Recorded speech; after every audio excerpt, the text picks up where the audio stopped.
하나님, 어지럽고 혼탁한 세상 가운데 흔들리고 있는 우리의 삶을 의탁하고자 참 많은 것들을 의지하고 살았습니다. 때로는 사람의, 때로는 돈의, 때로는 명예에, 내가 기회라고 생각되는 것들에 우리를 의탁할 때가 얼마나 많았는지 모릅니다. 하지만 하나님, 우리를 온전히 맡길 수 있는 분 하나님 한 분임을 우리가 다시 한번 되새길 수 있도록 도와주시고, 그 하나님께 기도하며 나아가는 이 밤 될 수 있도록 인도해 주시옵소서. 간절한 마음으로 기도할 때 들으시고 응답하시는 하나님의 은혜를 체험하는 우리 모두가 될 수 있도록 인도해 주시옵소서. 하나님, 말씀 듣습니다. 말씀이 육신이 되어서 우리 가운데 거하셔서 은혜가 되신 그 말씀 속에서 참 자유를 누릴 수 있도록 도와주시고, 전하는 이나 듣는 이나 선포되는 하나님 말씀 속에서 하나님의 음성 듣고 하나님이 기뻐하시는 목적과 방향을 발견하는 시간 될 수 있도록 인도해 주시옵소서. 감사드리며 예수님의 이름으로 기도합니다. 아멘. 오늘 함께 나눌 하나님 말씀은 갈라디아서 5장 말씀입니다. 갈라디아서 5장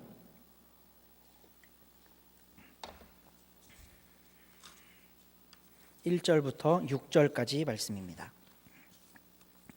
갈라디아서 5장 1절부터 6절까지 말씀 교독하겠습니다. 그리스도께서 우리를 자유롭게 하려고 자유를 주셨으니 그러므로 굳건하게 서서 다시는 종의 멍에를 매지 말라.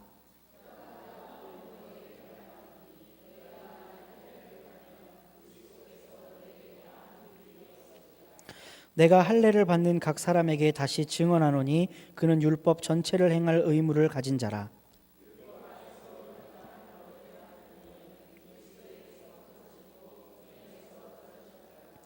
우리가 성령으로 믿음을 따라 의의 소망을 기다리노니 사랑으로서 역사하는 믿음뿐이니라. 아멘. 우리 좀 쑥스럽지만 옆에 사람에게 이렇게 인사해 보았으면 좋겠습니다. 주의 사랑으로 사랑합니다 하고 인사해 봤으면 좋겠습니다. 네. 근데 너무 무섭게 고백하시지 말고요. 좀 진짜 사랑의 마음을 한 1, 2만 담아서라도 다시 한 번만 다른 분에게 해봤으면 좋겠습니다. 주의 사랑으로 사랑합니다. 주의 사랑으로 사랑합니다. 네. 진심이라는 게 존재할까 과연? 진공 상태의 진심이라는 게 존재할까? 그런 것이 존재한다면 참 좋겠습니다. 왜냐하면 내 진심이 진짠지 가짠지 나도 잘 모르기 때문에 그렇습니다. 조금만 지나면 금방 변해요. 소싯적에 연애들 다 해보셨죠? 첫사랑 기억하십니까? 그 첫사랑에게 뭐 사랑한다 뭐 얘기했을 수도 있고 뭐 편지로 고백했을 수도 있고, 근데 그 사람이 지금 옆에 계십니까? 그러면 그 옛날에 고백했던 건 진심일까요? 진심이 아닐까요? 모릅니다. 진심일 수도 있고 진심이 아닐 수도 있죠. 불확실 속에 살아가야 하는 게 바로 우리들이 아닌가 싶습니다. 불확실 속에서, 불확실한 상황 속에서 흔들리며 또 흔들리며 살아가지만, 그럼에도 불구하고 우리가 계속 서서 어디론가 향해 앞으로 나아갈 수 있음은 우리의 방향이 예수 그리스도이시기 때문에 그렇습니다. 그분은 흔들리지 않으시고 굳건히 서서 우리의 길을 옳게 지도하기를 원하시며 우리를 그윽한 눈빛으로 바라보고 계십니다. 우리의 고백은, 우리의 진심은 흔들리고 때로는 왜곡되고 잘못되어 있다 할지라도 오직 선하신 예수님께 우리의 시선을 고정하고 나아가면 비록 비틀거리는 인생일지라도 언젠간 주님 앞에 나아가게 될 줄로 믿습니다. 지금은 거울로 보는 것과 같이 희미하나 그때가 되면 얼굴과 얼굴을 대면하여 보는 것처럼 밝아질 거다 하는 그 말씀이 우리 안에 약속의 말씀 되었으면 참 좋겠습니다. 그래서 옆에 분에게 사랑한다고 고백한 게 진짜일지 가짜일지 모르지만 예수께서 우리에게 얘기하셨습니다. 내가 너희를 사랑한 것과 같이 너희도 서로 사랑하라 하셨습니다. 그러니까 우리는 예수님을 흉내내면서 나는 설령 지금 진심이 좀 덜 담겨 있을지라도 예수님의 모범을 쫓아 계속해서 고백해 나아간다면 언젠간 우리의 사랑이 예수님의 사랑 닮아서 내 사랑 때문에 옆 사람이 생명을 얻고 힘을 얻고 참 사랑을 경험하는 그런 기적들이 우리 교회 안에 그리고 우리들의 삶 속에 일어나게 될 줄로 믿습니다. 여러분 믿음의 조상 하면 딱 떠오르는 사람 누구 있습니까? 아브라함. 근데 아브라함의 삶을 이제 창세기 11장 마지막부터 쭉 살펴보면요, 썩 배울 만한 게 별로 없어요. 몇 번의 아주 충격적인 것들 말고는 이 사람이 사고 뭉칩니다. 하나님이 가라고 하면 그 길대로 안 가고 꼭 반대길로 가요. 하나님이 가라고 해서 보따리 써서 나왔는데 조금 지나니까 생각이 달라진 겁니다.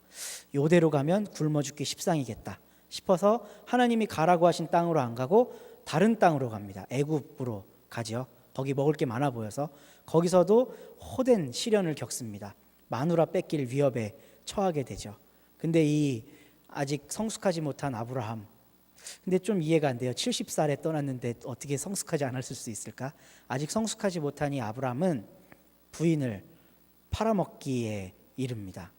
그러니까 자기의 안전을 위해서 팔아먹고 한 번이 아니라 두 번이나 팔아먹죠. 여러 번 실수를 거듭하고 또 거듭해요. 하나님이 나타나셔서 약속을 해주셨음에도 불구하고 그 약속을 온전히 믿지 못하고 그 불신합니다. 그리고 부부는 일심동체라고 하나님이 직접 오셔서 하나님의 사자가 오셔서 너에게 아들을 주마 했더니 이 일심동체인 부인은 어떻게 했는 줄 아세요? 키득키득 비웃습니다. 피식피식 웃어요. 에이, 말이 되는 소리를 하세요 하는 이런 불신앙의 모습을 우리는 성경을 통해서 자주 발견할 수 있습니다. 그런데 아브라함을 우리는 뭐라고 부른다고요? 믿음의 조상이라고 부릅니다. 참 신기합니다. 도대체 이 사람이 믿은 게 뭐길래 그를 믿음의 조상이라고 부를까? 이스라엘 사람들은 그러니까 전통적으로 모세 오경을 거의 암송하다시피 잘 알고 있는 이스라엘 사람들은 아브라함이 하나님과 언약을 맺었기 때문에 믿음의 조상이라고 생각합니다. 그리고 그 언약의 증표가 바로 할례라는 겁니다. 그 이스마엘을 낳았을 때는 아무 일도 하지 않았다가 그 정실에게서 얻은 이삭을 낳았을 땐 하나님이 할례를 받으라고 요구하시죠. 그리고 그 할례를 통해서 진짜 언약적 관계로 들어가는 실질적인 어떤 계약 같은 걸 하게 됩니다. 그래서 모세 오경에 따르면 이스라엘 백성이 하나님과 계약을 맺었던 것처럼 그 계약의 시초가 아브라함에게서 발견되기 때문에 그 이스라엘과 하나님하고의 관계의 원천을 아브라함에게 두고 있는 겁니다. 그래서 이스라엘 사람들은 아브라함을 믿음의 조상이라고 생각합니다. 그렇게 믿습니다. 그 중요한 키포인트가 할례를 받은 언약의 증표를 갖고 있다라고 하는 겁니다. 그래서 이스라엘에서는 할례가 굉장히 중요한 거였습니다. 그런데 우리가 오늘 읽은 말씀의 저자인 바울은 그 사실을 전혀 다르게 새롭게 해석합니다. 아브라함이 믿음의 조상이 된 것은 할례를 받았기 때문이 아니라 아브라함이 밑도 끝도 없이 하나님을 믿음으로 따랐기 때문이다 라고 기록한 사람이 바로 바울입니다. 로마서에 보면 그게 잘 기록되어 있습니다.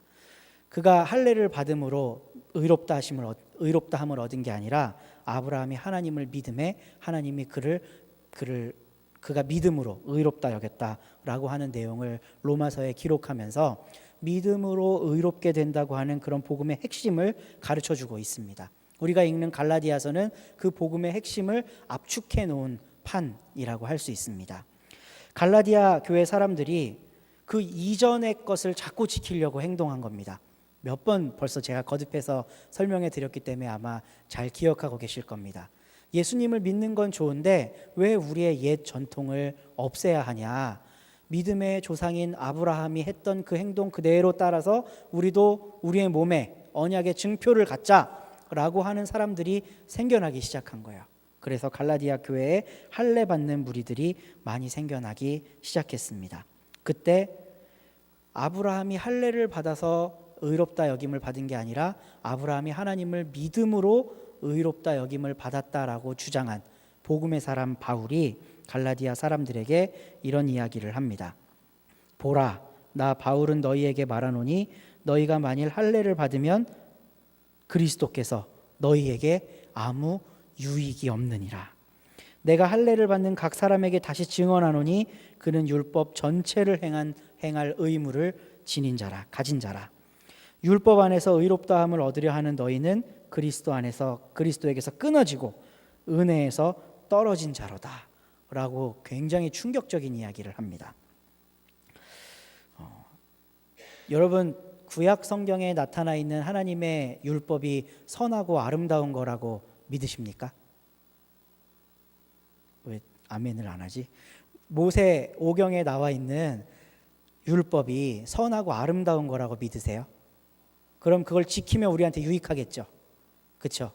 그래서 요즘에 그 율법을 잘 지키자고 하는 사람들이 생겨나기 시작했습니다. 그리고 그 제7일 안식교라는 데에서는 구약 성경을 아주 면밀히 살펴서 먹으라고 한 음식, 먹지 말라고 한 음식을 잘 가려서 철저하게 그걸 지키며 먹으려고 노력을 해요. 그러니까 그 율법 따라 살려고 애를 쓰는 거예요. 근데 구약 율법에 따르면 우리는 먹지 말아야 될 게 너무나도 많습니다. 장어도 못 먹고요, 돼지고기도 못 먹고, 선짓국도 못 먹고, 치즈버거도 못 먹습니다. 젊은 사람들은 어미의 젖과 고기를 같이 먹지 말라 그랬거든요. 치즈가 젖이잖아요. 거기다가 소고기 패티를 얹어 먹는 치즈버거도 못 먹습니다. 율법에 따르면. 하나님이 이스라엘 백성에게 주신 율법이 선하고 아름다운 것이기 때문에 우리도 그걸 지켜야 합니다 라고 하는 그 가치는 참 좋은 거지만, 그 항목들을 우리가 하나하나 지키려고 애쓰는 것보다 더 중요한 것이 있습니다. 그걸 오늘 사도 바울이 이야기하고 있는 겁니다.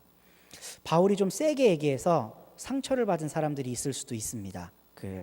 이제 이미 할례를 받은 사람 입장에서 한번 생각해 보세요. 돌이킬 수가 없는데, 한 번 상처를 냈는데 그걸 어떻게 다시 회복시키겠습니까? 근데 바울은 이미 받은 사람들의 마음을 무너뜨리기 위해, 그들에게 상처를 주기 위해, 그들을 정죄하기 위해 이 말을 한 것이 아닙니다. 이 말을 한 목적이 있습니다. 좀 어렵지만 잘 생각해 보시면 좋겠습니다. 방향성을 제시해 주려고 이 이야기를 한 겁니다. 할례 받은 너희들은 나빠, 할례 안 받은 사람은 내 편, 이렇게 하면 또 교회가 분란이 일어나고 두 패로 쪼개지거든요. 그럼 할례 안 받고 있던 사람들이 이제 우리가 이겼다, 우리가 승리자다 이럴 거 아니겠습니까? 바울은 교회가 그렇게 쪼개지는 걸 너무나도 많이 봤기 때문에 그렇게 되라고 이 이야기를 한 게 절대로 아닐 거라고 저는 생각합니다.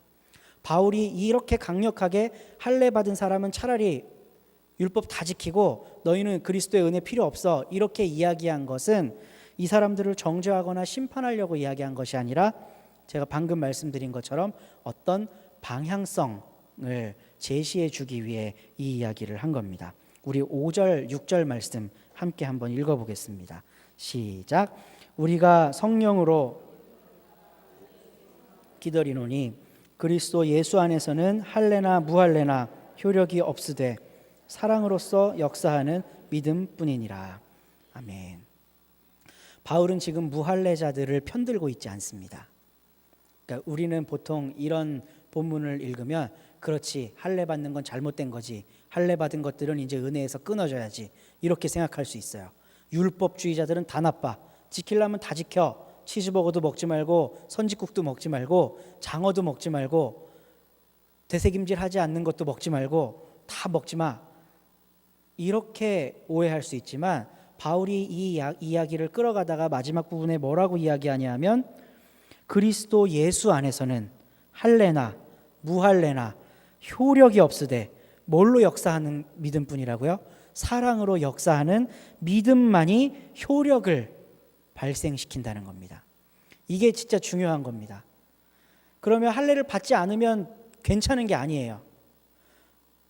사랑으로서 역사하는 그 믿음, 이것이 우리와 예수님을 이어주는 연결고리고, 이것이 우리를 의롭게 하는 방법이 되고, 이것이 예수 안에 우리를 있게 하는 유일한 길이라고 바울이 가르쳐주고 있는 겁니다. 이 방향성을 지금 갈라디아 교회에 제시해주고 있는 겁니다. 할례를 받는 게 옳아, 할례를 안 받는 게 옳아, 이런 걸 갖고 판단하고 심판하기 위해서 바울이 갈라디아 교인들에게 이런 편지를 쓴 것이 아니라 전혀 새로운 방향성, 제3의 길, 예수 그리스도를 믿음으로 그분이 우리에게 베푸신 사랑으로 역사하는 그 믿음을 믿는 그 방향을 우리가 바로잡으라고 갈라디아 교회 사람들에게 이런 편지를 쓰고 있는 거라고 저는 생각합니다. 다시 아브라함 이야기로 돌아와 보겠습니다. 아브라함은 왜 믿음의 조상일까? 아브라함이 할례를 받았기 때문에? 아니면 아브라함이 아들을 바칠 만큼 하나님을 더 사랑했기 때문에? 이런 어떤 이유 때문이라면 참 우리는 슬픕니다. 왜냐하면 딱 우리가 가야 할 게 그거밖에 없기 때문입니다. 아들을 바쳤기 때문에 아브라함이 믿음의 조상 됐다 그러면 우리도 그에 준하는 행동을 해야 되지 않겠습니까? 그럼 너무 힘들어요. 그러면 그리고 아브라함이 하나님을 믿음으로 따랐던 몇몇 그런 에피소드들, 이것 때문에 하나님이 아브라함을 의롭게 여기셨다 한다면 우리들은 그것만 열심히 연구해서 그대로만 살면 됩니다. 그런데 제가 서두에 말씀드렸다시피 아브라함은 참 실수 많고 흠 많은 사람입니다. 죽는 게 두려워서 하나님이 짝지어 주신 배필을 팔아먹기도 했고요. 하나님이 가라고 하신 길 정반대의 길로 가기도 했고, 약속하셨는데 그 약속을 의심하기도 했습니다. 2번이나. 좀 더 젊었을 때 한 번 의심했고 나이 아주 많았을 때 한 번 더 의심했습니다. 그럼에도 불구하고 우리는 왜 아브라함을 믿음의 조상이라고 이야기를 하나?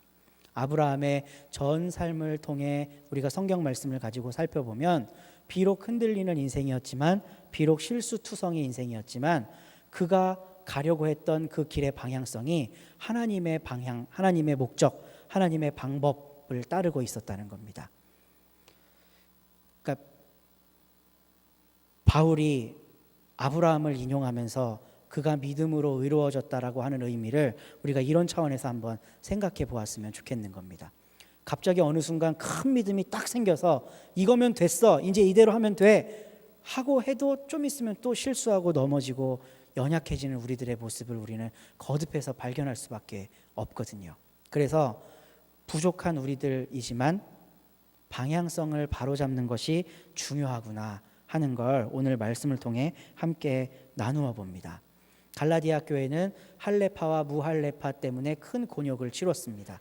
특히 이미 할례 받지 않아도 구원받을 수 있다라고 하는 그런 복음의 메시지가 갈라디아 교회 안에 충만했음에도 불구하고 그 이후에 아니야, 할례를 받아야 돼라고 주장하는 무리들이 생겨남으로써 여러 가지 분란과 어려움들이 교회 안에 생겨나기 시작했을 겁니다. 바울은 이거를 잠재우기 위해 할례 받은 너희들이 나빠, 니들 다 교회에서 나가, 이런 방법을 선택하지 않았습니다. 제3의 길, 사랑으로 역사하는 믿음만이 예수 그리스도 안에 있는, 예수 그리스도 안에서 할례를 받았던 사람이나 받지 않았던 사람이나 예수 그리스도의 사랑의 효력을 체험할 수 있게 된다라고 갈라디아서 말씀을 통해 우리들에게도 전해주고 있습니다. 그래서 오늘 이 시간 함께 말씀을 가지고 우리가 기도하기를 원하는 것은 우리의 신앙이, 그리고 우리의 교회가 바울이 제시한 그 방향성대로 새로운 방향을 설정했으면 좋겠다 하는 겁니다. 여러분, 교회를 위해 기도 많이 하시죠?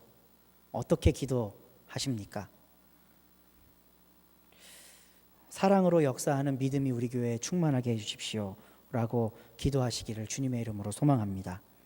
주님 안에서는 할례를 받은 사람이나 할례를 받지 않은 사람이나 아무 상관이 없습니다. 과거가 어떻든지 간에, 지금 처한 상황이 어떻든지 간에 아무 상황이 없습니다. 예수께서 우리를 사랑하셨고 조건 없이요, 그 사랑 안에 거하는 모두에게 은혜를 베풀어 주시마 약속하셨습니다. 이게 복음, 바로 복된 소식입니다. 우리가 복음을 듣고 복음을 믿는 사람이라고 이야기할 수 있다면 우리들은 할례니 무할례니 이런 비본질적인 것 때문에 교회 안에서 이러쿵저러쿵 이야기할 것이 아니라 사랑으로 역사하는 믿음을 붙잡고 우리 교회가 온전히 이 효력만 있는 교회 되게 해주십시오라고 기도할 수밖에 없을 것입니다. 이 밤에 이 기도로 승리하는 여러분 그리고 우리 모두가 되기를 주님의 이름으로 소망합니다. 그 사랑을 잘 하기 위해서 교회와 신자가 맺어야 하는 열매에 대해 또 갈라디아서 5장 뒷부분에 이야기하고 있습니다. 여러분 성령의 9가지 열매 잘 아시죠? 사랑, 희락, 화평, 오래 참음, 자비, 양선, 충성, 온유, 마지막 뭔 줄 아세요? 절제.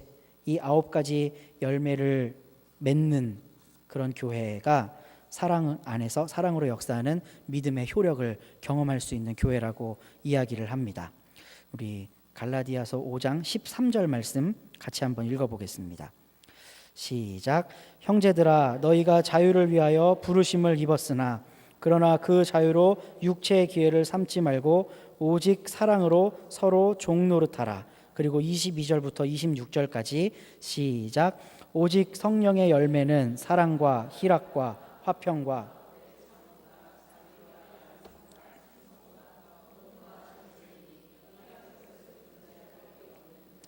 아멘. 네. 이제 할례니 무할례니 갖고 아웅다웅하는 사람이 아니라 사랑으로 역사하는 믿음의 효력을 체험하려고 하는 공동체에는 어떠한 모습이 되냐 하면요 13절과 같은 모습이 됩니다. 서로 자기 것을 자랑하는 게 아니라 종노릇하는 사람이 종노릇하는 공동체가 됩니다. 자기를 더 낮게 여기고 상대방을 더 높게 여기는 그런 아름다운 공동체의 모습을 가질 수 있게 됩니다. 그리고 그런 교회는 그런 공동체는 다음과 같은 열매를 맺는데 사랑, 희락, 화평, 오래 참음, 자비, 양선, 충성, 온유, 절제 같은 열매를 맺는답니다. 할례를 받느냐 안 받느냐에 파묻혀서 거기에 함몰되어서 그것 때문에 아웅다웅하는 교회는 9가지 열매를 맺을까요? 못 맺을까요? 못 맺습니다. 사랑으로 서로 종로로 탈 수 있을까요? 없을까요? 종로로 탈 수 없습니다. 우리가 어떤 일을 매개로 아웅다웅하고 있다면 이건 꼭 교회만이 아닙니다. 우리의 가정도 마찬가지고요. 하나님이 믿음 안에서 주신 그 가정도 마찬가지고요. 우리 사회도 마찬가지입니다. 그 별거 아닌 일 때문에 아웅다웅하면 거기에는 서로 종로로 타는 효력도 나타나지 않고 성령의 9가지 열매도 맺어질 수가 없습니다. 저는 아직 결혼한 지가 얼마 안 돼서 찐하게 경험을 못 해봤는데요. 우리 한국은 전통적으로 조선은 고부간의 갈등이 있다면서요. 그렇죠? 고부간의 갈등이 왜 일어납니까? 이유가 있어요? 며느리가 왜 미우세요? 혹시 며느리 가지신 분들 있으면 마냥 사랑스러우십니까? 아니면 며느리셨던 분들은 시어머니가 왜 어려우십니까? 별거 아닌 것 때문에 그렇습니다. 뭐 그 며느리가 무슨 천인공노할 죄를 지었길래 시어머니가 시집살이를 시키겠어요? 또 반대로 시어머니가 무슨 악마 같은 모습으로 하고 있길래 그렇게 부담스럽고 힘들겠어요? 그렇지가 않고 아주 사소한 제가 그냥 멀찌감치서 볼 때는 여성들이 갖고 있는 약간의 감정 싸움 때문에 이게 커지고 말 못하고 있다가 빵 터지는 경우가 많이 있지 않나 싶습니다. 사소한데 목숨 걸면 갈등이 생깁니다. 그리고 사랑으로 종로로 타지도 못하게 되고요. 성령의 9가지 열매도 맺지 못하게 됩니다. 할례 무할례 가지고 싸우고 있던 갈라디아 교회에 바울이 제시한 방향성이 바로 그겁니다. 그런 거 갖고 아웅다웅하지 말아라. 할례 무할례는 이미 예수 그리스도께서 베풀어 주신 은혜 안에서 다 해결된 거 아니냐. 서로 사랑으로 종로로 타려고 애써라. 사랑으로 역사하는 믿음만이 우리 안에 효력이 있음을 고백해라. 이거가 교회를 바로 세우는 목적이고 방향성이다라는 걸 우리들에게 그리고 갈라디아 교인들에게 가르쳐주고 있습니다. 우리들도 오늘 이 밤에 기도할 때 하나님 바울이 제시한 이 방향성을 우리도 붙들 수 있도록 도와주시고 사랑으로 역사하는 믿음의 효력을 체험하는 밤 될 수 있도록 체험하는 우리 공동체 될 수 있도록 인도해 주시옵소서 하고 기도로 승리하는 우리 모두가 될 수 있기를 주님의 이름으로 소망합니다. 기도하겠습니다.